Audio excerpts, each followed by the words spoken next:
Who are you? When did you start writing? When was the first poetry you wrote? Why did you start writing in the park? For those of you who don't know, I sit at Cubbon Park every Saturday and I write poems for people. But despite all of these things, what I want to talk about today is love. And I really, really hope that VSA's last benchers pay attention to themselves while I'm talking. Thank you. I might have started writing to share all the love that I have in me, but I continue because of these faces that I get to see every day, every Saturday, and that little difference that happens there, and the love that they share with me, right? So it didn't start off as an exchange, but just when you start living your life with love, I mean, there's a lot of magic that happens. And this is how I realized that it happened. So I decided to write 108 poems for 108 people. Don't ask me why I chose the number 108. Long story. We won't get to that one today. And by the time I got to the end of it, so it was my last Saturday, supposedly, where I had to write my last 5 poems for just last 5 people. And that day, I was broke in my bank balance. I was broken-hearted. And I think with these 2 things happening, your mind is also quite broke. So that's where I was, right? And with that happening, what happens is there was no process, there was no plan. This is what I was. I arrived, I was like, where is all the contents gone? Contents of my life. And I realized it's an empty canvas for life to fill in. That was the reaction, right? So when things are going haywire, you're like, you don't want to give that empty canvas in your life for life to fill in with infinite possibilities. Because we live in a spectrum of horizontal or vertical way of making our lives. When I say horizontal way, we make plans. We say, okay, this is our path. This is what I'm going to do. We chalk out a roadmap for ourselves. Or we try to adopt another person's blueprint of a life. And we be like, okay, fine, we're going to do this. But that spectrum doesn't work. You feel suffocated. You start asking questions like, what is my purpose? Why am I here?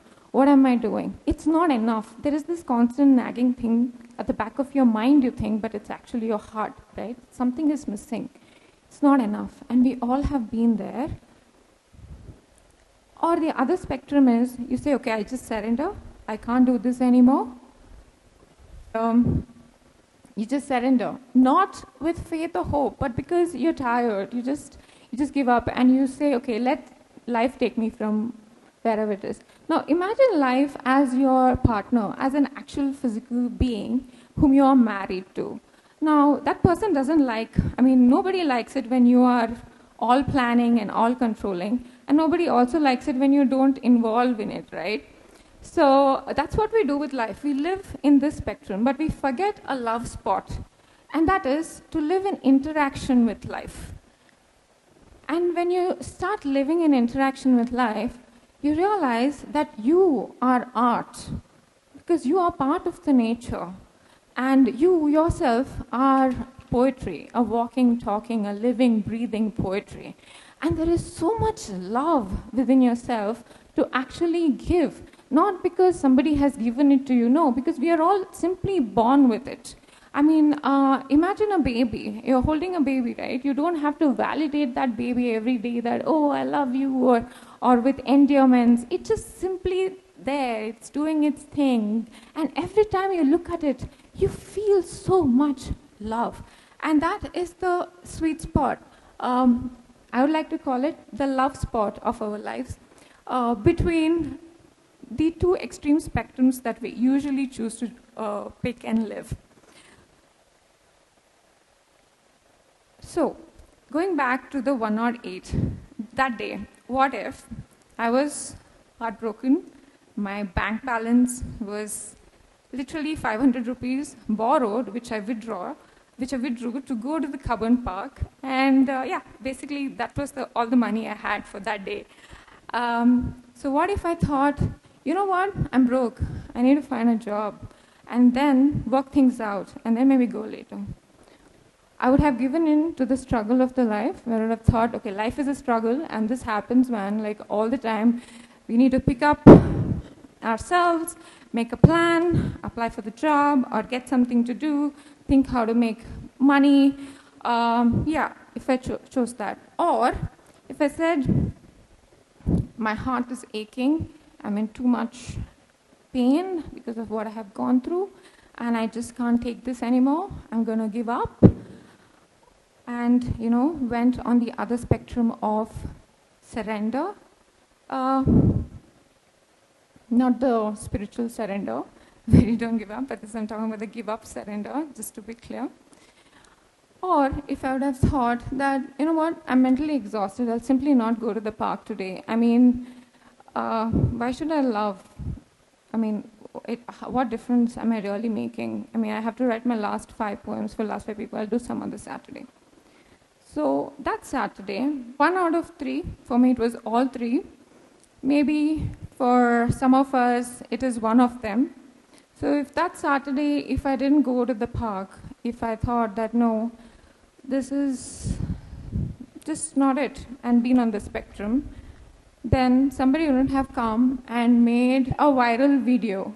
I mean, they made a video. I didn't even write a poem for that person. I didn't know who that person was, their account, nothing. And they just made a video of me sitting in Carbon Park with my typewriter, doing my usual thing, writing poems. And yeah, and that changed everything. Within a week's time, I started getting all the opportunities. I started getting calls and emails pouring in where people poured their heart out. And then I realized that this is it. This is it that we all need, right? Love. And if you don't believe me, you can ask your mothers. Really, it works all the time. That is what we truly are here for, to give and to receive. All our complaints is because we somehow, somewhere think that we haven't received love, or you know, we have forgotten the kind of love that we deserve. And we just settle because of that plan that we're making, or because somewhere we have surrender. Instead of dancing with life and making it a poetry, making it art, and forgetting that. So, yeah, if you are in any of this, 1 out of 3, if with a show of hands, anybody, just so that I don't feel alone here. Anybody heartbroken, or, you know, broke in their bank account, or not a functioning mind, come on. Let's be strong in our shared vulnerabilities. So show of hand, guys. Anybody? No? Just me standing here alone talking about love? Yeah? Okay, cool. Thank you. Thank you. So, yeah, so if any of these 3 things, do not, you know, lose your muscle to love. Because we have been taught that since a very early age, if you fail in your sports, if you're not doing well, get up, try again. If you're not doing well with your studies, get up, try again, study harder. If you're not doing well in your career, then no, do again, try another job, a better one. No, do this, do that. But why don't we have the same attitude towards loving? When we fail in love, or when we feel heartbroken, when we feel like, no, it's all over, why aren't we exercising our muscle of love? Right? So I just today want to tell you guys to do that. And I'm here to tell you all that at any given moment in your life, if you feel that this is what's happening and you want a poem written, come and meet me at Carbon Park, or pour out your heart on an email and send it to me. I will always be there to share some love, free of charge, obviously. So yeah, it's not just ideas that's worth spreading. I think it's love also that is worth spreading. And thank you, guys. I'm not done yet, but thank you. So, how is your heart feeling today? I hope that you guys have mulled over the question and have found an honest answer to give to yourselves, not me. Right now, my heart is feeling a lot of love, and I want to leave you all with that. Thank you.